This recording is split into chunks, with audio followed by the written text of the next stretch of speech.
Hi everyone, मेरा नाम है सोनू बालोटिया और आज डिस्कस करने वाले हैं क्लास 10th के साइंस का चैप्टर नंबर 1 जिसका नाम है केमिकल रिएक्शंस एंड इक्वेशंस। तो दोस्तों, चैप्टर शुरू करने से पहले मैं आपको बता दूं कि इस चैप्टर को बेसिक से एडवांस तक पढ़ते चलेंगे विद बेस्ट नोट्स। इससे फायदा यह होगा कि कमजोर बच्चा भी अच्छे से समझ सके। तो दोस्तों, अब बात कर लेते हैं कि इस चैप्टर का वेटेज क्या है एग्जाम में और कौन कौन से टॉपिक्स इंपॉर्टेंट हैं। तो वेटेज आपका 3 से 5 मार्क्स का रहेगा इस का चैप्टर का। और बात करें इंपॉर्टेंट टॉपिक्स की, तो उसमें आपका फर्स्ट जो इंपॉर्टेंट टॉपिक है वो है balancing of chemical equation and second type of reaction and third topic आपका इंपॉर्टेंट है जो कि रिडॉक्स रिएक्शन।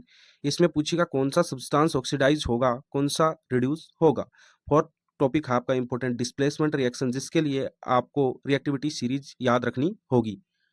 तो ये सारे इंपॉर्टेंट टॉपिक्स वीडियो में डिस्कस करेंगे, तो दोस्तों चैप्टर को एंड तक जरूर देखना ताकि इस चैप्टर को आप अपना गुलाम बना सको। तो दोस्तों चलिए शुरू करते हैं चैप्टर को एक धमाकेदार अंदाज के साथ।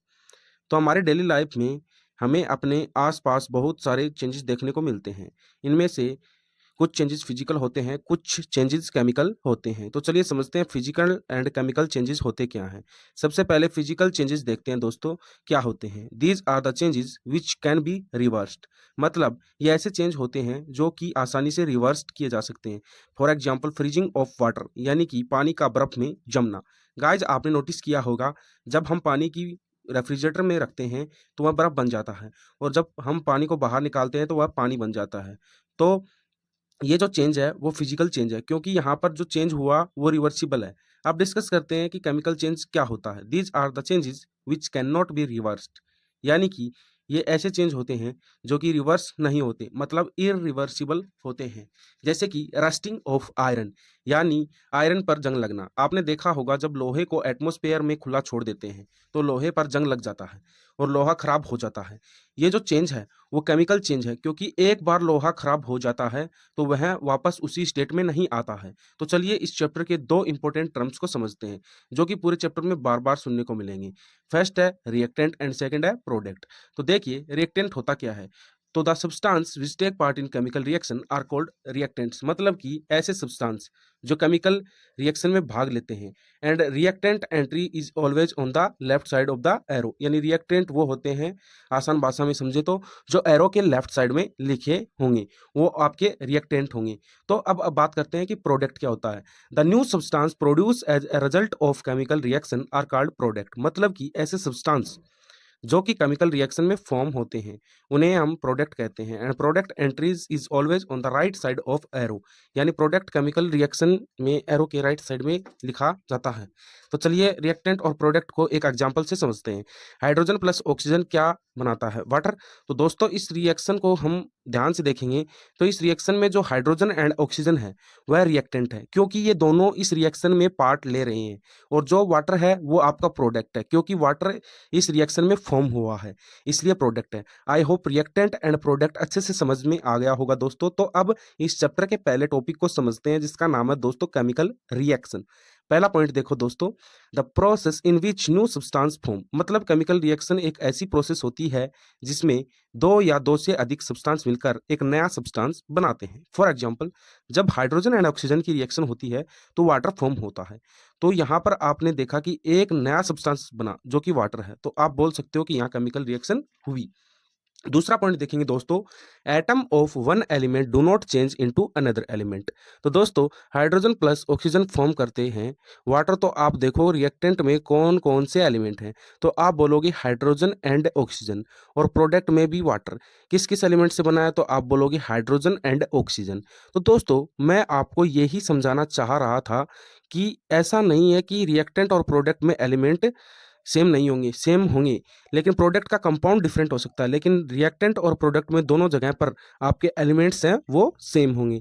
जैसे कि यहाँ वाटर है लेकिन इसमें एलिमेंट्स तो सेम है। तो दोस्तों थर्ड पॉइंट देखते हैं, only rearrangement of atom take place. तो ये तो आपने देखा होगा कि एटम्स की पोजीशन चेंज हो सकती है। जैसे पहले हाइड्रोजन अकेला था और ऑक्सीजन भी, लेकिन प्रोडक्ट में एक जगह कंबाइन होकर वाटर बना दिया जो कि रीअरेंजमेंट हो गया, यानी कि वाटर और ऑक्सीजन दोनों कंबाइन हो गए। तो दोस्तों हमने ये तो समझ लिया केमिकल रिएक्शन क्या होती है। अब समझेंगे कि केमिकल रिएक्शन होती है तो क्या चेंजेस देखने को मिलते हैं। तो जब केमिकल रिएक्शन होती है तो हमें मेनली 5 चेंजेस देखने को मिल सकते हैं। फर्स्ट चेंज है दोस्तों changing of state, second change change of colour, third evolution of gas, fourth change in temperature, fifth formation of precipitate. तो दोस्तों इन पांचों चेंज में कोई भी चेंज दिखे आपको तो आप बोल सकते हो कि यहाँ केमिकल रिएक्शन हुई है। तो दोस्तों एग्जाम में यहाँ से क्वेश्चन कई बार पूछा जाता है, तो चलिए देखिए डिटेल से समझते हैं 5 चेंजेस को वन बाय वन। तो फर्स्ट चेंज है चेंजिंग ऑफ स्टेट, यानी जब केमिकल रिएक्शन होती है तो रिएक्शन होने से पहले और रिएक्शन होने के बाद सब्सटेंस की स्टेट में चेंजेस देखने को मिल सकते हैं, जैसे कि solid to liquid, liquid to gas और गैस टू सॉलिड। तो दोस्तों एग्जाम में कैसे लिखेंगे, some chemical reactions are characterized by change of state, और साथ में एग्जाम्पल भी याद रखना और लिख देना एग्जाम्पल में। तो देखो दोस्तों एग्जाम्पल अमोनिया गैस और हाइड्रोजन क्लोराइड गैस को रिएक्ट करवाएंगे तब अमोनियम क्लोराइड बन जाएगा। तो दोस्तों यहाँ से क्या समझ में आया आपको, इस जो अमोनिया गैस है वह गैस की फॉर्म में है और जो हाइड्रोजन क्लोराइड है वह भी गैस की फॉर्म में है, जो बनकर आया अमोनियम क्लोराइड वह सॉलिड स्टेट में है। तो यहाँ चेंज ऑफ स्टेट हुआ ना गैस टू सॉलिड। तो दोस्तों सेकंड चेंज देखो अब की change of colour, some chemical reactions are characterized by change in colour, मतलब हमें केमिकल रिएक्शन के दौरान रिएक्टेंट और प्रोडक्ट में चेंज इन कलर देखने को मिल सकते हैं। तो चलिए एग्जाम्पल से समझते हैं। जब आप आयरन को कॉपर सल्फेट से रिएक्ट करवाएंगे जो कि ब्लू कलर का होता है, तो आपके पास बनकर आएगा फेरस सल्फेट जो कि लाइट ग्रीन कलर का होता है और साथ में कॉपर भी फॉर्म होगा। यानी आप लिख सकते हो when a few pieces of iron added to blue copper sulfate solution, the color of solution turns into light green due to formation of ferrous sulfate। तो दोस्तों आपने देखा कि कॉपर सल्फेट का कलर ब्लू था और फेरस सल्फेट का colour light green था। यहाँ से आप लोग ये बोल सकते हो कि जब भी चेंज ऑफ कलर होगा वहाँ केमिकल रिएक्शन होगी। नेक्स्ट चेंज डिस्कस करते हैं जो कि है इवोल्यूशन ऑफ गैस, यानी रिएक्शन के दौरान गैस का रिलीज होना या एब्जॉर्ब होना, यानी some chemical reaction are characterized by evolution of gas. तो चलिए दोस्तों एग्जांपल देखते हैं। जब आप जिन ग्रेनुअल्स को सल्फ्यूरिक एसिड के साथ रिएक्ट करवाओगे तो वे बनाएंगे जिंक सल्फेट प्लस में हाइड्रोजन गैस भी रिलीज होगी। तो यहाँ दोस्तों गैस रिलीज हुई ना, तो आप बोल सकते हो जब इवोल्यूशन ऑफ गैस होगा तो वह केमिकल रिएक्शन ही होगी।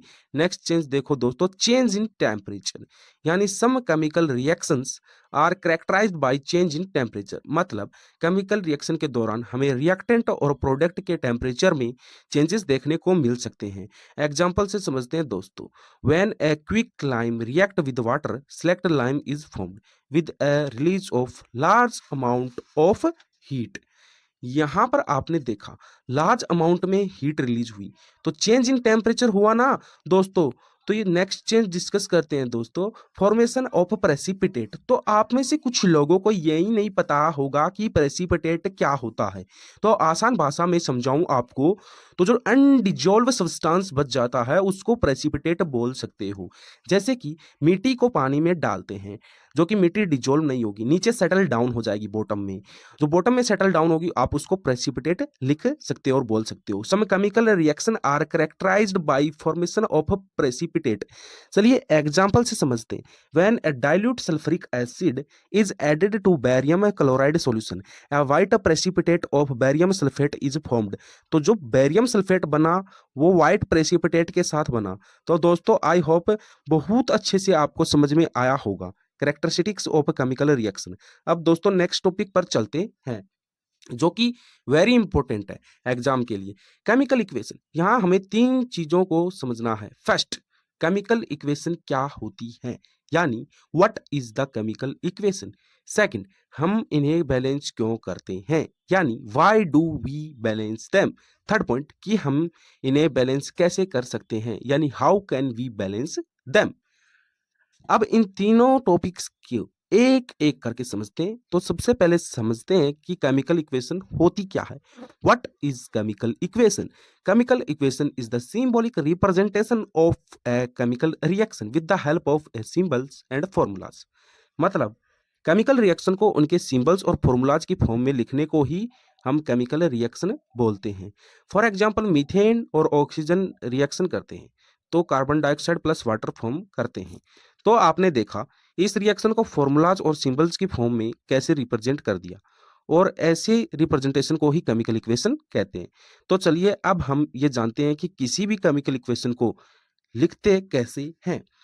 तो किसी भी केमिकल इक्वेशन में जो रिएक्टेंट होते हैं उन्हें हम लेफ्ट हैंड साइड में लिखते हैं और जो प्रोडक्ट होते हैं उन्हें राइट हैंड साइड में लिखते हैं, जैसे कि आप इस रिएक्शन में देख सकते हो।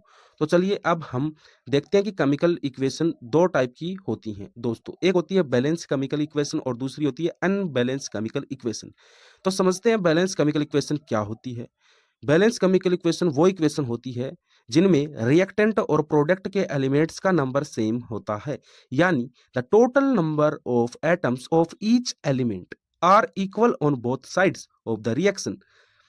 अब देखते हैं अनबैलेंस केमिकल इक्वेशन वो इक्वेशन होती है जिनके रिएक्टेंट और प्रोडक्ट में नंबर ऑफ एलिमेंट सेम नहीं होते हैं, यानी the total number of atoms of each element on both side of the reaction are not equal. अब बैलेंस और अनबैलेंस केमिकल इक्वेशन को एग्जांपल से समझते हैं। हाइड्रोजन प्लस ऑक्सीजन क्या बनाता है? वाटर। तो यहाँ पर आप लेफ्ट साइड देखो, यानी रिएक्टेंट में हाइड्रोजन तो 2 है और ऑक्सीजन भी 2 है, और प्रोडक्ट में हाइड्रोजन 2 है। देखो H के नीचे 2 लिखा है ना दोस्तों, मतलब 2 एलिमेंट, और ऑक्सीजन का एलिमेंट 1 है प्रोडक्ट में। तो यहाँ नंबर ऑफ एलिमेंट्स बराबर नहीं हुई। हाइड्रोजन के एलिमेंट्स तो बराबर हो गए दोनों साइड, रिएक्टेंट में भी 2 हैं और प्रोडक्ट में भी 2 हैं, लेकिन ऑक्सीजन का एलिमेंट बराबर नहीं हुआ, क्योंकि ऑक्सीजन का एलिमेंट रिएक्टेंट में तो 2 है और प्रोडक्ट में 1 है। तो ये अनबैलेंस केमिकल इक्वेशन हो गई। इसको बैलेंस करना पड़ता है। क्यों बैलेंस करेंगे? क्योंकि बैलेंस केमिकल इक्वेशन स्टेबल नहीं होती, अनबैलेंस केमिकल इक्वेशन स्टेबल नहीं होती है दोस्तों। चलिए ये क्वेश्चन बहुत बार एग्जाम में पूछा जाता है, why do we need to balance chemical equation. बात वही आ गई कि भाई अनबैलेंस केमिकल इक्वेशन स्टेबल क्यों नहीं होती, रीजन पूछा जाता है एग्जाम में, तो उसको देखते हैं। मतलब हमें केमिकल इक्वेशन को बैलेंस करने की जरूरत क्यों पड़ती है? हमें केमिकल इक्वेशन को बैलेंस करने की जरूरत इसलिए पड़ती है क्योंकि according to law of conservation of mass, क्या बोलता है law of conservation of mass? Mass can neither be created nor be destroyed during a chemical reaction. मतलब किसी भी केमिकल रिएक्शन में मास को ना ही क्रिएट कर सकते हैं और ना ही डिस्ट्रॉय किया जा सकता है। इसका मतलब यह है कि रिएक्टेंट और प्रोडक्ट का मास इक्वल होना चाहिए, यानी mass of reactant equal to mass of product. Mass equal करने के लिए रिएक्टेंट और प्रोडक्ट में नंबर ऑफ एटम्स भी इक्वल होना चाहिए। तो हमें अच्छे से समझ आया कि केमिकल इक्वेशन को बैलेंस क्यों करते हैं। हाउ टू बैलेंस है केमिकल इक्वेशन, जो कि वेरी वेरी इंपॉर्टेंट है एग्जाम के लिए। सीबीएसई हर साल यहाँ से क्वेश्चन पूछता है, तो इसलिए आपको ये वीडियो अंत तक देखनी है और बैलेंसिंग ऑफ केमिकल इक्वेशन सीखना है। मैं यहाँ पर आपको मेथड भी सिखाऊंगा और ट्रिक भी सिखाऊंगा, तो दोनों चीज़ें सीखते चलेंगे। तो हमारे पास जो बैलेंसिंग करने के 2 तरीके होते हैं, वो 2 तरीके होते हैं। एक होता है हिट एंड ट्रायल मेथड और दूसरा होता है ABCD मेथड। ठीक है, तो हिट एंड ट्रायल मेथड हम सीखेंगे। सबसे पहले तो हमारे पास एक रिएक्शन लेते हैं, यानी कि अनबैलेंस केमिकल इक्वेशन और बैलेंस केमिकल इक्वेशन होती क्या है। यानी कि हमने एक रिएक्शन ली जिसके अंदर हमारे पास है, देखो रिएक्शन देख पा रहे होगे आप, आयरन प्लस वाटर, प्रोडक्ट में क्या है Fe3O4, यानी कि iron oxide plus hydrogen gas. इसे बैलेंस करना है। बैलेंस की कंडीशन क्या होगी? बैलेंस केमिकल इक्वेशन वो होती है जिसके अंदर number of atom in reactant is equal to number of atom in product. तो यहाँ पे आप देखो कि रिएक्टेंट और प्रोडक्ट में नंबर ऑफ एटम की संख्या बराबर नहीं है, ये अनबैलेंस केमिकल इक्वेशन है, ये देख पा रहे हो आप। ठीक है, इसको हमें बैलेंस बनाना है। ये अनबैलेंस कैसे है? देखो Fe यानी कि आयरन का रिएक्टेंट के अंदर सिर्फ एक एलिमेंट है, आप देख पा रहे होगे। अच्छा, प्रोडक्ट के अंदर देखते हैं आयरन के कितने एलिमेंट हैं, तो आप बोलोगे Fe3, सर 3 एटम है। तो 3 एटम है प्रोडक्ट में और 1 एटम है रिएक्टेंट में, तो बराबर नहीं हुई ना, तो इसलिए ये अनबैलेंस केमिकल इक्वेशन है। इसी तरीके से ऑक्सीजन को उठा लो, ऑक्सीजन का रिएक्टेंट में 1 है और ऑक्सीजन का प्रोडक्ट में 4 है, तो इक्वल नहीं हुआ ना एटम। ठीक है, हाइड्रोजन हाइड्रोजन इक्वल है इसी इक्वेशन के अंदर, तो इसलिए हमें इसे बैलेंस केमिकल इक्वेशन बनाना होगा। इसके लिए हमारे पास 2 मेथड है। फर्स्ट मेथड है heat and trial method, second method है ABCD मेथड। तो सबसे पहले हम सीखेंगे हीट एंड ट्रायल मेथड, जिसके लिए हमें कुछ स्टेप्स फॉलो करने होंगे दोस्तों। तो चलिए देखते हैं। स्टेप नंबर 1 क्या है दोस्तों? Draw boxes around each formula, do not change anything inside the box while balancing the equation. यानी कि मैं क्या बोलना चाह रहा हूं, ये इक्वेशन देख पा रहे होगा, इस इक्वेशन के जितने भी एलिमेंट या कंपाउंड है उन सभी को मैं बॉक्सेस के अंदर डाल देता हूं। जैसे कि मैंने आयरन को बॉक्स में डाल दिया है, वाटर को भी बॉक्स में डाल दिया है, और Fe3O4 को भी बॉक्स में डाल दिया है, और H2 को भी बॉक्स में डाल दिया। अब कोई भी ऑपरेशन, यानी कि कुछ भी प्लस या माइनस या गुणा या कुछ भी चेंज करना होगा, वो पूरे ब्रैकेट के ऊपर होगा। क्या होगा? पूरे ब्रैकेट के ऊपर होगा। जैसे हमें यहाँ पर जरूरत पड़ेगी मल्टीप्लाई की, तो यानी कि मल्टीप्लाई जब भी करेंगे हम किसी भी बॉक्स को, तो वो पूरे बॉक्स के जितने भी एलिमेंट्स हैं सभी के साथ मल्टीप्लाई में जाएगा। जैसे कि यहाँ पे देख पा रहे हो आप H2O कि पूरा ब्रैकेट है, इसको मान लो मैंने 2 से मल्टीप्लाई कर दिया, तो ये 2 है ना बेटा, ये 2 हाइड्रोजन के साथ में मल्टीप्लाई में जाएगा, यानी कि और ऑक्सीजन के साथ में मल्टीप्लाई में जाएगा, यानी कि मैंने मान लो कि 2H2O लिख दिया ब्रैकेट में। ठीक है, इसका मतलब ये है कि 2H2 के साथ मल्टीप्लाई में जाएगा, यानी कि हाइड्रोजन के 2 एटम थे और 2 से 2 का गुणा हो गया, ब्रैकेट के बाहर 2 है तो यानी कि 4 एटम हो गए। समझ पा रहे हो? इसी तरीके से यहाँ पे ऑक्सीजन का 1 एटम था, लेकिन मैंने ब्रैकेट के बाहर 2 से मल्टीप्लाई कर रखा है तो 2 एटम हो जाएंगे। ये आपका एग्जांपल था समझने के लिए, यानी कि ऑपरेशन जब भी बॉक्स के ऊपर होगा तो पूरे एलिमेंट्स के ऊपर जाएगा, न कि एक सिंगल इंडिविजुअल एलिमेंट के साथ आप ऑपरेशन कर सकते हो। तो इतनी बात आपको दिमाग में आई होगी। फर्स्ट स्टेप के अंदर करना क्या है, सभी कंपाउंड्स को बॉक्सेस के अंदर डाल देना है। सेकंड स्टेप क्या करना दोस्तों, list the number of atoms of different element present in the unbalanced equation. यहाँ पे आप इक्वेशन देख पा रहे होगे। हमें क्या करना है, सबसे पहले एक टेबल बनानी है जिसके अंदर हम लिखेंगे फर्स्ट कॉलम के अंदर एलिमेंट्स, सेकंड कॉलम के अंदर लिखेंगे number of atoms in reactant और थर्ड कॉलम के अंदर लिखेंगे number of atom in product. यानी कि आप कुछ समझे नहीं समझे, समझाता हूँ। एलिमेंट्स के अंदर कैसे लिखना है, मान लो कि यहाँ पे हमारे पास इस इक्वेशन में iron, hydrogen, oxygen 3 element present है, तो तीनों को लिख लो, लिख लिया। अच्छा, number of atom in reactant का मतलब क्या है सर, यानी कि अब Fe यानी कि आयरन के आगे देखो, रिएक्टेंट के अंदर मैंने 1 लिखा, क्यों लिखा है, क्योंकि आप रिएक्टेंट में देखो आयरन का सिर्फ एक ही एटम, यानी कि आयरन के आगे उसके एटम लिखने हैं रिएक्टेंट में। फिर उस थर्ड कॉलम में लिखना है आयरन के एटम प्रोडक्ट के, तो आयरन का थर्ड कॉलम में देखो यानी कि प्रोडक्ट का देखना है, प्रोडक्ट में जाओगे तो Fe3 पाएगा आपको, वहां पे मतलब क्या है, एटम की संख्या कितनी है 3, तो इसलिए मैंने number of atom in product में 3 लिख दिया आयरन के सामने, देखो लास्ट में। अब देखते हैं हाइड्रोजन का, इसी प्रकार हाइड्रोजन का देखोगे कि number of atom in reactant में 2 है और प्रोडक्ट में भी 2 है, यानी कि हाइड्रोजन के एटम बराबर है। ऑक्सीजन का देखो अब H2O के अंदर 1 एटम है रिएक्टेंट में और प्रोडक्ट में 4 है, क्योंकि Fe3O4 है। सेकंड स्टेप अच्छे से समझ में आया होगा। स्टेप थर्ड में क्या करना है दोस्तों, start balancing with the compound that contains maximum number of atoms, it may be reactant और प्रोडक्ट, यानी कि हमें बैलेंसिंग वहां से स्टार्ट करनी है जिसके पास हमारे पास सबसे ज्यादा नंबर ऑफ एटम्स होंगे। तो इस रिएक्शन में देखो आप नंबर ऑफ एटम किस में ज्यादा है, तो आप बोलोगे ऑक्सीजन में। सर देखो भाई इस टेबल में देख लो चाहे इस रिएक्शन में देख लो, इस टेबल में देखते हैं चलो, नंबर ऑफ एटम किसके अंदर ज्यादा है, ऑक्सीजन के अंदर। किसके अंदर है प्रेजेंट, वो Fe3O4 प्रोडक्ट के अंदर। तो वहां से हम इसको बैलेंसिंग करना स्टार्ट करेंगे। तो क्या करेंगे दोस्तों, एक टेबल और बना लेते हैं दोस्तों, जिसके अंदर हम लिखते हैं फर्स्ट कॉलम में एटम ऑफ ऑक्सीजन, फिर सेकंड कॉलम में इन रिएक्टेंट और थर्ड कॉलम में इन प्रोडक्ट, यानी इनिशियल लिखेंगे एटम ऑफ ऑक्सीजन का, फर्स्ट क्या लिखा इनिशियल, यानी कि पहले ऑक्सीजन का कितना एटम था रिएक्टेंट में, इन H2O के अंदर देखो 1 एटम था भाई, देखो इन H2O के अंदर 1 लिखा है मैंने, ब्रैकेट में इन H2O लिखा है। 1 का मतलब है कि इनिशियली यानी कि पहले ऑक्सीजन का सिर्फ एक एटम था, ठीक है कोई दिक्कत नहीं है। इन H2O का मतलब क्या है भाई, वाटर के अंदर प्रेजेंट है एक एटम, आप देख पा रहे होंगे रिएक्शन के अंदर। अच्छा, इन प्रोडक्ट के अंदर आपके पास पहले ऑक्सीजन का कितना था, 4 था। अच्छा कोई दिक्कत नहीं है, ठीक है। यानी कि रिएक्टेंट में तो आपके पास एक एटम है इनिशियली देखो, और प्रोडक्ट में 4 है, यानी कि इनको बराबर करना है। कैसे बराबर कर सकते हैं दोस्तों, अगर मैं रिएक्टेंट में 4 का मल्टीप्लाई कर दूं तो ऑटोमेटिक बैलेंस होगा कि नहीं होगा। आप देख पा रहे हो कि नीचे वाली इक्वेशन में 2 बैलेंस, यानी कि मैंने 1 को 4 से गुणा कर दिया और जो 4 था वो वहां पे प्रोडक्ट में वो सेम उतार दिया नीचे, यहाँ पे बैलेंस हो गया, यानी कि दोनों साइड क्या हो गए 4 तो इससे पूरी इक्वेशन के ऊपर इफेक्ट आएगा। देखो कैसे आएगा, इक्वेशन क्या बनी आपकी Fe+4H2O और प्रोडक्ट में आपके पास बना Fe3O4+H2। इफेक्ट क्या है दोस्तों, जब हमने स्टार्टिंग में इस रिएक्शन को देखा था तो हमारे पास सिर्फ H2O था, जिसका मतलब H2 का मतलब था हमारे पास 2 एटम थे हाइड्रोजन की, लेकिन अब 4 से मल्टीप्लाई हो गया ना, मैंने बताया था पूरे ब्रैकेट के साथ मल्टीप्लाई में जाएगा, तो यानी कि यहाँ पे 4 का मल्टीप्लाई हाइड्रोजन के ऊपर भी जाएगा, तो यानी 4 का 2 हाइड्रोजन कितने एटम है 2 से 4 का गुणा होगा तो कितने हो जाएंगे 8 होंगे कि नहीं होंगे। अब जो इक्वेशन बन के आई है इसके हिसाब से बैलेंसिंग आगे शुरू करेंगे। तो स्टेप 4 देखो, pick other element that is not balance, यानी कि हमें ऐसा एलिमेंट उठाना है जो बैलेंस नहीं है। H इज नॉट बैलेंस, भाई कोई बैलेंस उठा सकते हो आप, बस स्टेप 3 के अंदर आपको क्या करना है, सबसे हाईएस्ट नंबर ऑफ एटम वाले को उठाना, उसके बाद में आप कोई भी एलिमेंट उठाओ और उसे बैलेंस करना स्टार्ट कर दो। तो यहाँ पे मैंने हाइड्रोजन उठा लिया है, तो अब देखो हाइड्रोजन उठाया मैंने, जो इक्वेशन बन के आई थी उसके आगे तो बैलेंस करना शुरू करेंगे। जो हमारे पास इक्वेशन बन के आई थी Fe+4H2O प्रोडक्ट में Fe3O4+H2, तो यहाँ पे आप देखो कि भाई एटम ऑफ हाइड्रोजन, फिर से हम वो टेबल बनाएंगे और फर्स्ट कॉलम में लिखेंगे और सेकंड कॉलम में लिखेंगे इन रिएक्टेंट और थर्ड कॉलम में लिखेंगे इन प्रोडक्ट्स।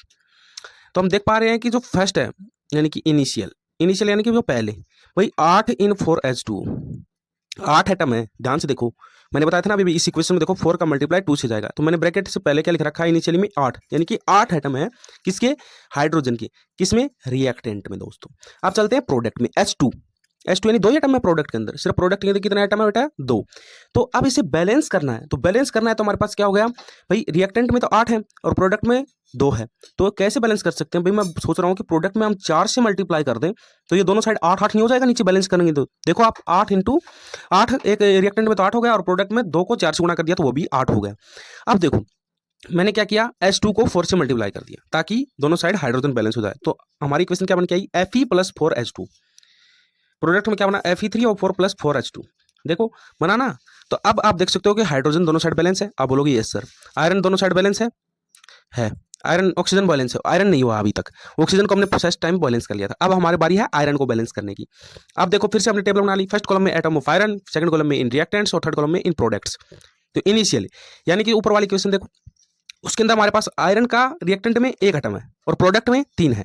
देखो भाई है कि नहीं, Fe3 का मतलब है प्रोडक्ट के अंदर नीचे तो 3 लिखा है, मतलब 3 एटम है प्रोडक्ट के अंदर। तो इनिशियल में 1, ठीक है, और 3, प्रोडक्ट में कितने हो गए 3। तो भाई रिएक्टेंट में तो क्या है 1 और प्रोडक्ट में क्या है 3। तो रिएक्टेंट में बराबर कैसे करें, 3 से मल्टीप्लाई कर दो। तो 3 से मल्टीप्लाई करोगे तो आपके पास इक्वेशन क्या बनकर आ जाएगी, 3Fe प्लस 4H2। और आपके पास प्रोडक्ट क्या बना, Fe3 और 4 प्लस 4H2।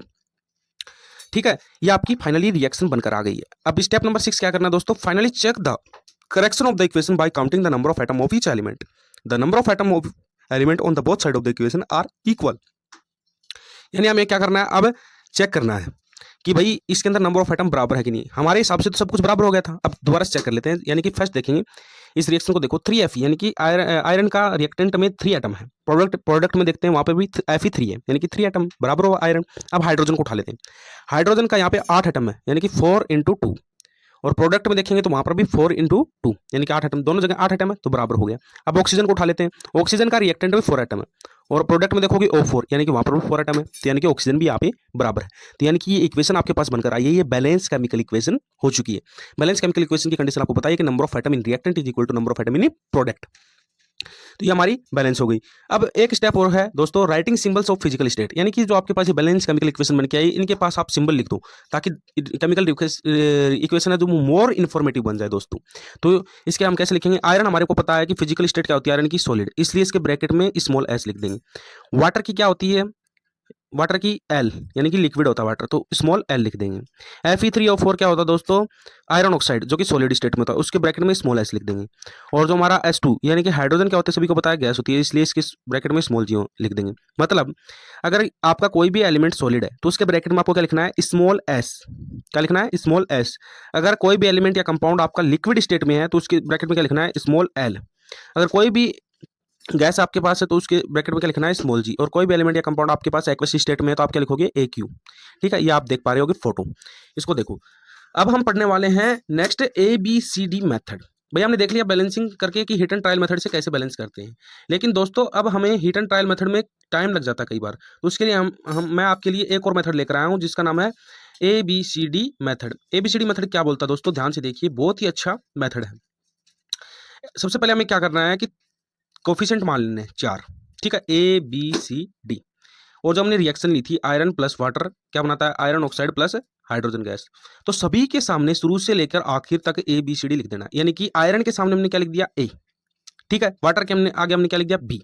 फिर प्रोडक्ट में देखो Fe3 और 4 यानी कि आयरन ऑक्साइड के सामने हमने क्या लिख दिया, C। और हाइड्रोजन गैस के आगे हमने क्या लिख दिया, D। ठीक है, सबसे पहला काम आपको ये करना है कि कोई भी कोफिशिएंट मान लेना है, ABCD हो चाहे XYZ हो, कुछ भी हो। यहाँ पे मैं ABCD मान रहा हूँ, तो हमने ABCD मान लिया और चारों को लिख दिया। आपके पास इक्वेशन ऐसी बनकर आई, देखो देख लिया आपने कि ABCD कैसे लिखना है। ठीक है, लिख लिया। उसके बाद में आपको दोस्तों क्या करना है कि इनके इक्वेशन बनानी। कैसे बनाओगे, ABCD की वैल्यू मिल गई तो इक्वेशन ऑटोमेटिक बैलेंस हो जाएगी। तो ABCD की वैल्यू कैसे निकालोगे, देखो A is equal to 3C, आप देख पा रहे होंगे।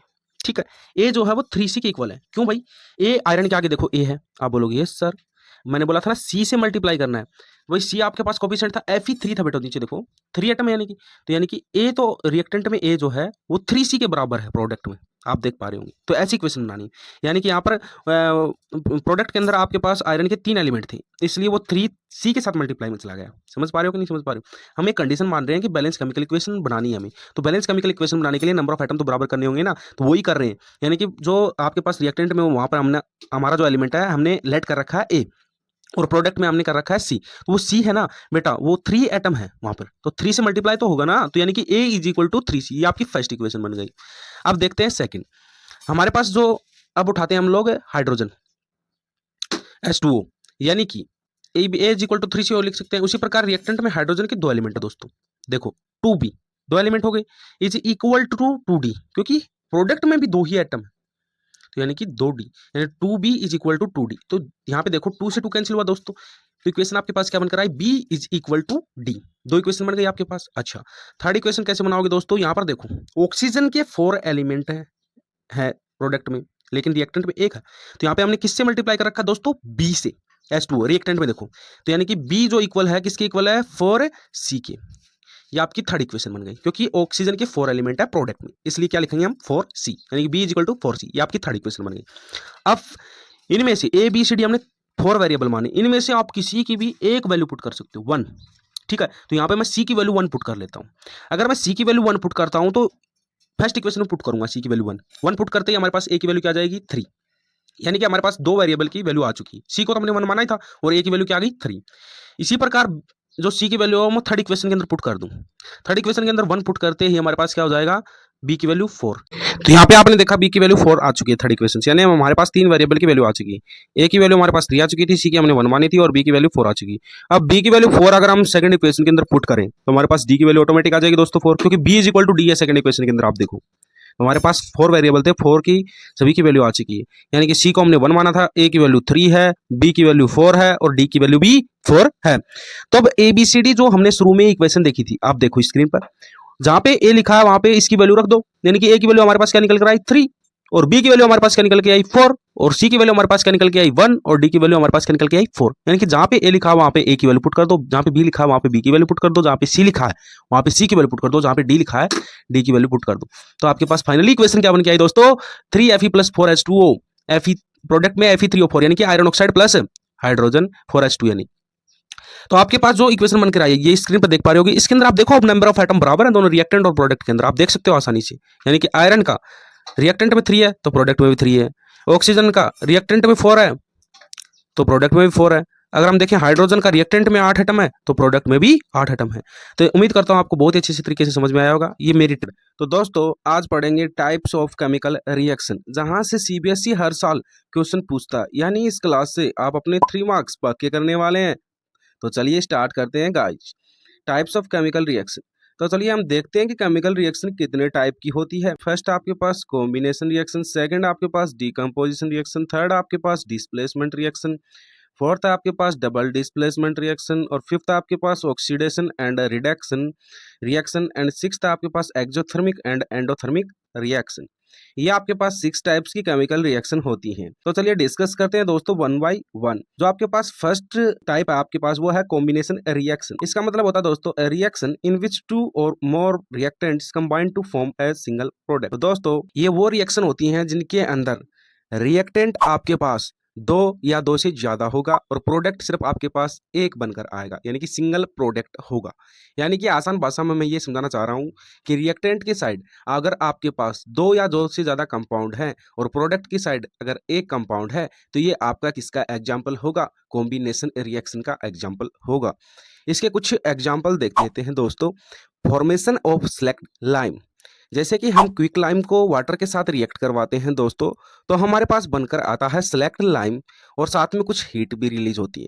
तो हीट तो कोई सब्सटेंस है नहीं, यानी कि रिएक्टेंट के अंदर अगर आप देखोगे तो क्विक लाइम प्लस वाटर यानी कि 2 रिएक्टेंट है और प्रोडक्ट अगर आपके पास एक है सेलेक्ट लाइम। तो मैंने अभी भी डेफिनेशन के अंदर बताया था दोस्तों कि हमारे पास रिएक्टेंट 2 या 2 से ज़्यादा होनी चाहिए। तो यहाँ पे रिएक्टेंट 2 हुआ, कंडीशन सेटिस्फाई हुई, और प्रोडक्ट के अंदर देखोगे तो प्रोडक्ट मैंने बताया था 1 होना चाहिए, तो वो भी कंडीशन सेटिस्फाई हुई। तो ये किसका एग्जाम्पल है दोस्तों, कॉम्बिनेशन रिएक्शन का एग्जाम्पल है।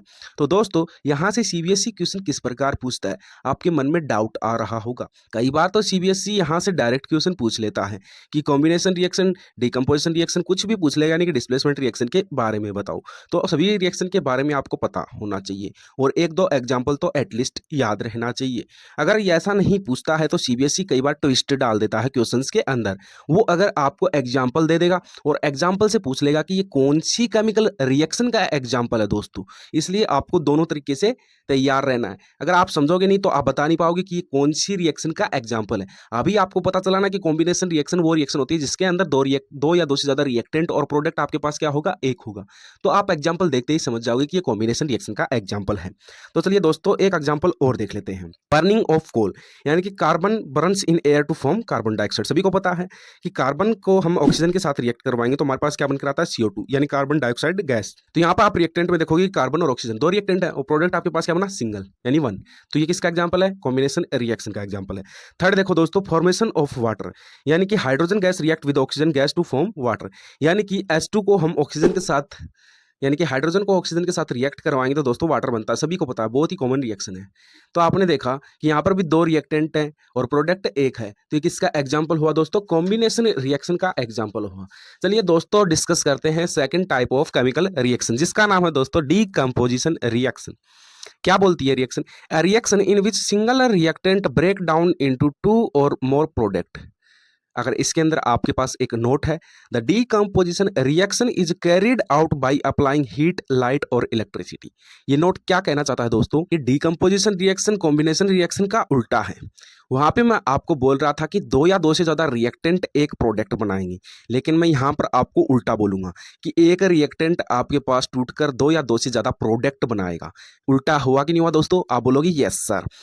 तो अब आप सोचो कि मैं वाटर को कहीं पर रख दूं तो क्या अपने आप हाइड्रोजन ऑक्सीजन के अंदर टूट जाएगा, आप बोलोगे नो सर, कुछ तो करना पड़ेगा, कुछ ऑपरेशन तो करना पड़ेगा, आप बोलोगे यस सर। तो वो ही ऑपरेशन की बात की गई है नोट के अंदर कि हम ऐसे डीकंपोजिशन रिएक्शन को सीधे नहीं निकाल सकते, यानी कि इसके अंदर हमें कुछ ना कुछ तो ऑपरेशन करना पड़ता है। तो आपके पास तीन ऑपरेशन होते हैं दोस्तों। एक तो आप उसको हीट देकर ब्रेक डाउन करो रिएक्टेंट को। अगर आप हीट देकर ब्रेक डाउन कर रहे हो तो उसको हम बोलते हैं दोस्तों थर्मल डीकंपोजिशन रिएक्शन, यानी कि उसको एक सिंपल नाम दे दिया है तो डीकंपोजिशन रिएक्शन कि भाई रिएक्टेंट प्रोडक्ट में टूटेगा। लेकिन अगर उसको हीट देके तोड़ रहे हैं तो उसके आगे क्या लगा दिया, थर्मल। थर्मल का मतलब क्या होता है दोस्तों, हीट होता है।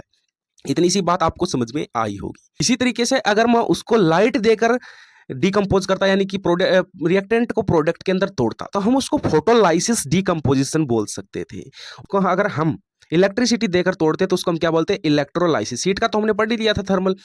तो मैं सिंपल भाषा में क्या समझाना चाह रहा हूं दोस्तों, डीकंपोजिशन रिएक्शन अपने आप नहीं होती है, उसको हमें या तो हीट देनी पड़ेगी, सिंपल भाषा में समझे तो अपने आप नहीं होगी, या तो हीट देनी पड़ेगी, या फिर लाइट देनी पड़ेगी, या फिर इलेक्ट्रिक करंट देना पड़ेगा। यानी कि तीन चीजें आपको याद रखनी है। अगर हीट देंगे तो उस डीकंपोजिशन रिएक्शन को हम क्या बोलेंगे, thermal decomposition reaction.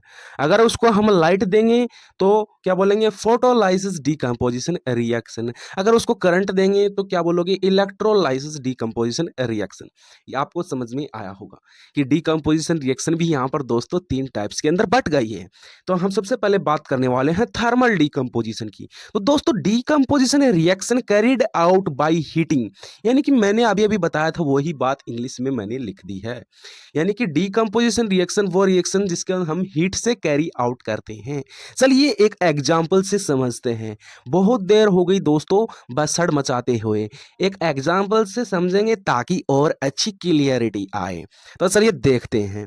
Decomposition of ferrous sulphate, जैसे कि मैंने फेरस सल्फेट को लिया, उसको अगर मैं हीट करना शुरू कर दूं दोस्तों तो आपके पास वो अपने आप टूटने लग जाएगा। किस किस के अंदर टूटेगा दोस्तों, ferrous oxide plus sulphur dioxide plus sulphur trioxide. यानी कि आप देख पा रहे हो रिएक्शन के अंदर रिएक्टेंट तो आपके पास क्या था दोस्तों, एक था। अगर उसको हमने हीट किया तो वो कितने प्रोडक्ट्स के अंदर टूट गया, तीन प्रोडक्ट्स के अंदर।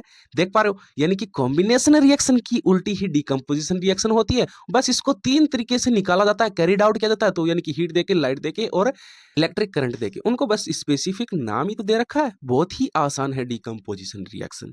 इतनी बात समझ में आई, पहला एग्जाम्पल आपको समझ में आया।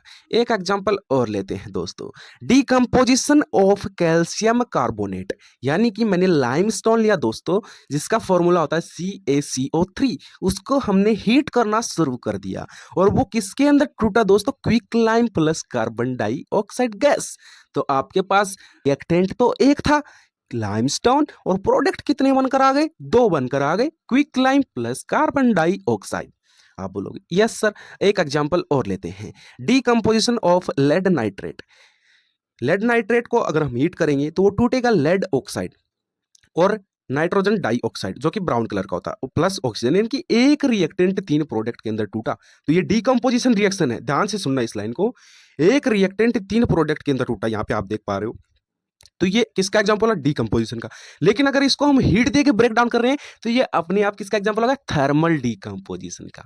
यानी कि डीकंपोजिशन रिएक्शन का तो एग्जांपल है, लेकिन स्पेसिफिक देखिए थर्मल में कौन सी डीकंपोजिशन रिएक्शन है, तो आप क्या बोलोगे? थर्मल है, क्योंकि हीट देते हैं हम यहाँ पर। सभी एग्जाम्पल के अंदर हीट दिया तो ये सभी किसके एग्जाम्पल हुए? थर्मल डीकंपोजिशन के और डीकंपोजिशन रिएक्शन के भी, दोनों के एग्जाम्पल है, क्योंकि थर्मल डीकंपोजिशन ही तो डीकंपोजिशन रिएक्शन का पार्ट है। समझ पा रहे हो आप? तो अगला देखते हैं फोटोलाइसिस और फोटोकेमिकल डीकंपोजिशन। दोस्तों यहाँ पर आपको मैंने बताया था कि हम हीट देकर डीकंपोजिशन रिएक्शन करवाते हैं और लाइट देकर। यहाँ पर बात किसकी आई? लाइट की। When A decomposition reaction is carried out using by light, यानी कि लाइट की मदद से हम डीकंपोजिशन रिएक्शन करवाते हैं, उनको क्या कहते हैं? फोटोकेमिकल डीकंपोजिशन और फोटोलाइसिस डीकंपोजिशन। कोई भी नाम बोल सकते हो इन दोनों में से। तो इसको एक एग्जाम्पल से समझते हैं ताकि अच्छे से क्लियरिटी आ जाए। मैंने लिया सिल्वर क्लोराइड और उसको मैंने सनलाइट के अंदर रख दिया और सनलाइट प्रोवाइड करवाई, तो वो अपने आप दोस्तों टूटेगा, सिल्वर प्लस क्लोरीन। तो ये एक रिएक्टेंट दो प्रोडक्ट के अंदर टूटा, किसका एग्जांपल हुआ? डीकंपोजिशन रिएक्शन का। और इसको सनलाइट दी तो किसका एग्जांपल हुआ? फोटोलाइसिस और फोटोकेमिकल डीकंपोजिशन। यानी कि इसको लाइट देने थे, फोटोलाइसिस डीकंपोजिशन रिएक्शन का एग्जांपल है। अब बात करते हैं डीकंपोजिशन ऑफ सिल्वर ब्रोमाइड। यहाँ पर सिल्वर ब्रोमाइड होता है, अगर उसको सनलाइट देते हैं तो वो सिल्वर प्लस ब्रोमाइड के अंदर टूट जाता है दोस्तों। तो यहाँ पर वही बात हो गई कि ये सनलाइट देने से एक रिएक्टेंट दो या दो से ज्यादा प्रोडक्ट के अंदर टूटता है, तो उसको हम क्या बोलते हैं? Photolysis decomposition reaction. तो उसका एग्जांपल होगा। अब बात करते हैं इलेक्ट्रोलाइसिस डीकंपोजिशन, जो कि आपका थर्ड टाइप है। Decomposition reaction carried out by using electricity, यानी कि इलेक्ट्रिसिटी की मदद से जो डीकंपोजिशन रिएक्शन कैरी की जाती है, यानी कि निकाली जाती है, उसको हम क्या बोलते हैं? Electrolysis decomposition reaction. दोस्तों एक एग्जांपल से समझते हैं। आपके पास वाटर होता है, उसके अंदर हम इलेक्ट्रिक करंट पास करेंगे दोस्तों, तो वो दो चीजों के अंदर टूट जाता है। एक होती है आपके पास हाइड्रोजन और दूसरी होती है आपके पास ऑक्सीजन। अगर आपने देखा होगा कि भाई मैंने वही चीज समझाना चाह रहा था कि वाटर कहीं पे रख देंगे तो अपने आप हाइड्रोजन और ऑक्सीजन के अंदर थोड़ी ना टूट जाएगा, वो उसको इलेक्ट्रिक करंट पास करवाते तब टूटता है। तो इलेक्ट्रिक करंट पास करवाया तो टूटा, तो उसको क्या बोलोगे? इलेक्ट्रोलाइसिस डीकंपोजिशन रिएक्शन का एग्जाम्पल है। यहाँ पे भी आपने देखा कि रिएक्टेंट तो एक है और प्रोडक्ट दो है, तो इसलिए डीकंपोजिशन रिएक्शन का एग्जाम्पल है। ठीक है, अब हम पढ़ने वाले हैं टाइप्स ऑफ केमिकल रिएक्शन का थर्ड, जिसके अंदर हम पढ़ेंगे डिस्प्लेसमेंट रिएक्शन, जो कि अपने आप में वेरी वेरी इंपॉर्टेंट है सीबीएसई के लिए। तो ध्यान से देखिए दोस्तों, मैं एक आर्टिफिशियल एलिमेंट मानकर आपको समझाता हूं। ए प्लस बी सी मैंने लिया, ए एलिमेंट लिया कोई, प्लस में बी एलिमेंट लिया और सी, और फिर आपके पास प्रोडक्ट में क्या बना? ए सी प्लस बी। अच्छा, आपको पता है कि एलिमेंट और कंपाउंड के अंदर क्या फर्क होता है दोस्तों? नहीं पता तो मैं भी समझाता हूं। मान लो आपने हाइड्रोजन लिया H2, ये अपने आप में एक एलिमेंट है। अगर मैंने H2O लिया वाटर, जिसके अंदर दो एलिमेंट है हाइड्रोजन और ऑक्सीजन, ये कंपाउंड है। आई बात समझ में? ये डिफरेंस होता है। तो वही चीज समझाना चाह रहा हूं कि मैंने कि इस रिएक्शन में देखो ए ने BC में से बी को डिस्प्लेस कर दिया। When a more reactive element displaces another less reactive element from its compound, it is called displacement reaction। मतलब दोस्तों बात ऐसी है कि कोई भी more reactive element less reactive element को रिप्लेस कर दे, उसी को हम डिस्प्लेसमेंट रिएक्शन कहते हैं। अब आपके मन में डाउट ये आया होगा कि कौन सा मोर रिएक्टिव एलिमेंट और कौन सा लेस रिएक्टिव एलिमेंट है। उसके लिए मैं आपके पास एक टेबल लेके आया हूँ और उसके साथ उसकी ट्रिक भी लेके आया हूँ। इस टेबल को देखो स्क्रीन पे, इसकी मैं ट्रिक लेके आया हूँ। इनको आपको सीक्वेंस में याद करना है, यानी कि ऊपर जो है ये मोर रिएक्टिव एलिमेंट है और नीचे आते जाओगे तो ये डिक्रीज होता जाएगा, यानी कि लेस रिएक्टिव एलिमेंट होते जाएंगे नीचे जाते जाओगे तो सबसे पहले मैं इसके लिए ट्रिक लेके आया हूँ। ट्रिक है कैटरीना। कैटरीना किसको रिप्रेजेंट कर रहा है? पोटाशियम को। ने किसको रिप्रेजेंट कर रहा है? सोडियम को। कार कैल्शियम को। मांगी मैग्नीशियम को। एल्टो एल्यूमिनियम को। जैन जिंक को। फरारी आयरन को। फिर भी लेड। High hydrogen. क्यों कॉपर। मिली mercury. Silver silver. Plated platinum. ओडी गोल्ड। यानी कि ट्रिक क्या थी? कैटरीना ने कार मांगी, एल्टो जेन फरारी, फिर भी हाई क्यों मिली? Silver plated OD. इसी को मैंने आपको एक्सप्लेन किया इस टेबल के अंदर। तो इस रिएक्टिविटी सीरीज को आपको याद करना होगा अगर आपको डिस्प्लेसमेंट रिएक्शन सीखना है तो। जो आपके पास सबसे ऊपर जो मोस्ट रिएक्टिव एलिमेंट है वो है पोटाशियम, ऊपर देख पा रहे हो, और सबसे लेस्ट है वो क्या है? गोल्ड, यानी कि सबसे नीचे। इसके कुछ एग्जाम्पल देख लेते हैं दोस्तों ताकि अच्छे से मोर क्लियरिटी आ जाए। जैसे कि मैं एक एग्जाम्पल लेता हूँ, आयरन प्लस कॉपर सल्फेट, और आपके पास प्रोडक्ट में बन के आता है ferrous sulphate plus copper metal. तो यहाँ पे आपने देखा कि हमारे पास दो मेटल हैं, आयरन और कॉपर। तो मैंने वो पीछे टेबल दिखाई थी आपको, तो वहाँ पर आप जाकर देखो कि आयरन और कॉपर कौन सा ऊपर है, तो मैं बोलूँगा कि सर आयरन ऊपर था और कॉपर आपका नीचे है। तो आयरन ऊपर था यानी कि आयरन मोर रिएक्टिव एलिमेंट है, इसलिए कॉपर को डिस्प्लेस कर दिया। ठीक है, इसी तरीके से एक एग्जांपल और देख लेते हैं, यानी कि zinc metal plus copper sulphate. आपके पास क्या बनाता है, zinc sulphate plus copper metal. तो यहाँ पे देखो जिंक मोर रिएक्टिव है या कॉपर मोर रिएक्टिव है, तो मैं बोलूंगा कि टेबल के अंदर देखोगे तो आपको जिंक ऊपर मिलेगा और कॉपर नीचे मिलेगा, यानी कि zinc is more reactive than copper. इसलिए जिंक ने कॉपर को डिस्प्लेस कर दिया और जिंक ने कॉपर का प्लेस ले लिया और कॉपर को सेपरेट कर दिया। प्रोडक्ट के अंदर आप देख पा रहे हो, इसी को तो डिस्प्लेसमेंट रिएक्शन बोलते हैं। बहुत ही आसान है, बस आपको ये टेबल याद करनी थी कि कौन सा मोर रिएक्टिव है और कौन सा लेस रिएक्टिव है। एक एग्जाम्पल और देख लेते हैं, यानी कि लेड प्लस कॉपर क्लोराइड, यानी कि लेड प्लस कॉपर क्लोराइड आपके पास प्रोडक्ट में बनाएगा lead chloride plus copper metal. तो आपने देखा रिएक्टेंट में कॉपर और लेड, तो आप देखो कौन सा मोर रिएक्टिव है, तो मैं बोलूंगा कि लेड मोर रिएक्टिव है, ठीक है, कॉपर से। आप टेबल के अंदर देखना, तो लेड मोर रिएक्टिव है, इसलिए लेड क्या करेगा, कॉपर को रिप्लेस कर देगा और कॉपर को सेपरेट कर देगा। इसलिए प्रोडक्ट में आप देख पा रहे हो कि PbCl2, यानी कि कॉपर को डिस्प्लेस कर और लेड ने अपनी जगह बना ली कॉपर की जगह और कॉपर को सेपरेट कर दिया, यानी कि more reactive displace less reactive element. बार बार यही बात समझा रहा हूँ, डिस्प्लेसमेंट रिएक्शन इस बात पर ही खत्म हो जाती है अगर आपको टेबल याद है तो। क्योंकि आप देखोगे दो मेटल, उन दोनों मेटल में आपको क्या देखना है, कौन सा मोर रिएक्टिव है। जो ज्यादा मोर रिएक्टिव वो प्रोडक्ट में उसको क्या कर देगा, डिस्प्लेस कर देगा और अलग बैठा देगा, वही क्या है, डिस्प्लेसमेंट रिएक्शन। बहुत ही आसान भाषा में आपको समझा दिया है। अब आगे बात करते हैं दोस्तों फोर्थ टाइप की रिएक्शन का, जिसका नाम है डबल डिस्प्लेसमेंट रिएक्शन।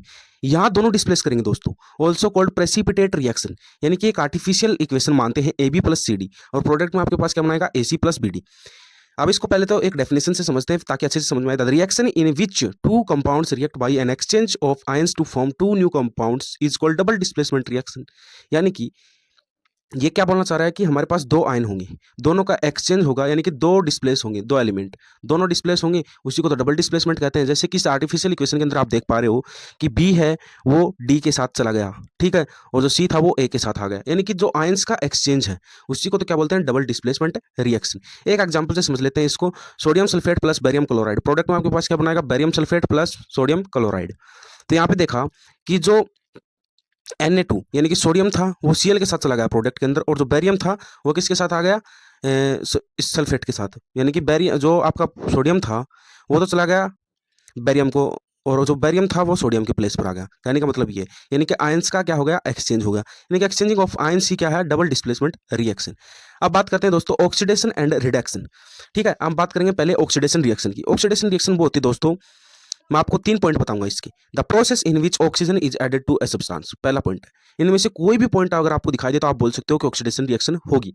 पहला क्या है कि ऑक्सीजन कहीं पे भी ऐड हो रही होगी तो आप क्या बोलोगे, ऑक्सीडेशन रिएक्शन है। दूसरा, the process in which hydrogen is removed from a substance, या तो ऑक्सीजन ऐड हो रही हो, और दूसरा पॉइंट क्या बोलता है, कहीं पे भी हाइड्रोजन रिमूव हो रही हो तो भी क्या होगा आपका, ऑक्सीडेशन रिएक्शन। थर्ड क्या है, the process in which a substance loose electron, अगर सब्सटेंस इलेक्ट्रॉन को लूज कर रहा है तो भी क्या होगा, ऑक्सीडेशन रिएक्शन। एक एग्जांपल से समझते हैं ताकि अच्छे से समझ में आएगा। कॉपर प्लस ऑक्सीजन को अगर हम हीट करते हैं तो हमारे पास क्या बनता है, ब्लैक कलर का कॉपर ऑक्साइड। यानी कि हमने यहाँ पे देखा कि यहाँ पे क्या हुआ, ऑक्सीजन का लॉस हुआ। देखो हुआ ना ऑक्सीजन का लॉस, इसलिए क्या बोलोगे कि ये क्या है, ऑक्सीडेशन रिएक्शन है। आपको दिमाग में आ रहा होगा कि ये कॉम्बिनेशन रिएक्शन का भी एग्जांपल हो सकता है, बिल्कुल है जी, क्योंकि यहाँ पे देखो दो रिएक्टेंट और प्रोडक्ट एक है, डेफिनेशन ये बोलती है कॉम्बिनेशन रिएक्शन की। तो एक हम देख लेते हैं कि H2S प्लस Cl2 आपके पास क्या बनाता है, HCl प्लस सल्फर। यहाँ पर देखा कि आपने हाइड्रोजन का लॉस हुआ, भाई एक तो हमने एग्जांपल देख लिया ऑक्सीजन का एडिशन, और यहाँ पे देख लिया हाइड्रोजन का लॉस। अब आगे पढ़ने वाले दोस्तों रिडक्शन रिएक्शन क्या होती है। तो आपके दिमाग में आया होगा कि जो ऑक्सीडेशन में हो रहा था उसका उल्टा है दोस्तों। 3 पॉइंट याद रखने, यहाँ पे भी तीनों में से कोई भी होगा तो आप क्या बोलोगे, रिडक्शन रिएक्शन हुई है। The process in which hydrogen is added to a substance, वहां पे ऑक्सीजन ऐड हो रही थी, यहाँ पे क्या होगा, हाइड्रोजन ऐड होगी। Second, the process in which oxygen is removed from a substance, अगर सब्सटेंस के अंदर आपके पास ऑक्सीजन रिमूव हो रही होगी तो क्या बोलोगे, रिडक्शन रिएक्शन है। Third, the process in which a substance gain electron, यहाँ पर इलेक्ट्रॉन का गेन हो रहा होगा तो भी क्या बोलोगे, रिडक्शन रिएक्शन है। एक एग्जांपल से समझते हैं, 2Na प्लस H, प्रोडक्ट में क्या बनाया, 2NaH। यहाँ पे देखा कि आपको हाइड्रोजन का ऐड हो रहा है, तो किसका एग्जांपल है, रिडक्शन रिएक्शन का। चलिए एक नोट पढ़ते हैं, ऑक्सीडाइजिंग एजेंट क्या होते हैं दोस्तों, the substance which gives oxygen for oxidation और remove hydrogen is called oxidising agent.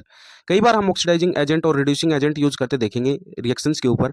तो ऑक्सीडाइजिंग एजेंट जो एरो के ऊपर यूज करते हैं तो उसका मतलब क्या होता है, या तो वो ऑक्सीजन को ऐड करे या हाइड्रोजन को लॉस करे, बात वही है, डेफिनेशन ऑक्सीडेशन रिएक्शन की ही, ठीक है, उसकी तरह एक्ट करेगा तो वो ऑक्सीडाइजिंग एजेंट हो जाएगा। अब बात करते हैं रिड्यूसिंग एजेंट की, the substance which give hydrogen for reduction और remove oxygen is called reducing agent. यानी कि जो रिडक्शन के अंदर डेफिनेशन थी वही है, या तो वो हाइड्रोजन को ऐड करे या ऑक्सीजन को रिमूव करे, वो क्या है आपका रिड्यूसिंग एजेंट।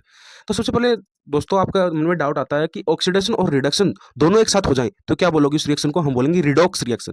तो रिडॉक्स रिएक्शन क्या होती है दोस्तों? The reaction in which oxidation and reduction take place simultaneously. Simultaneously का मतलब क्या होता है दोस्तों? एक साथ हो, यानी कि ऑक्सीडेशन और रिडक्शन दोनों एक साथ टेक प्लेस कर रहे हो, यानी कि एक साथ हो रहे हो, तो उसको क्या बोलोगे? Redox reaction. जैसे कि आप यहाँ पर देख पा रहे हो example, copper oxide plus hydrogen, आपके पास क्या बनाता है? Copper plus water. तो आपने देखा कि जो CuO है, यहां से आपके पास उधर जाओगे प्रोडक्ट में तो Cu है, यानी कि यहाँ पे क्या हुआ? रिडक्शन हुआ, क्योंकि यहाँ पे क्या हुआ? ऑक्सीजन का रिमूव हुआ। अब देखो H2 और दूसरी ऊपर जाओगे प्रोडक्ट के अंदर H2O, वहां पे क्या देखा आपने? ऑक्सीडेशन, क्योंकि यहाँ पे क्या हुआ? ऑक्सीजन का ऐड हुआ। ठीक है, इतनी बात समझ में आई? ठीक है, इसी तरीके से एक एग्जांपल और लेते हैं, ZnO प्लस सी। आपके पास प्रोडक्ट में क्या बनाता है? Zn plus CO।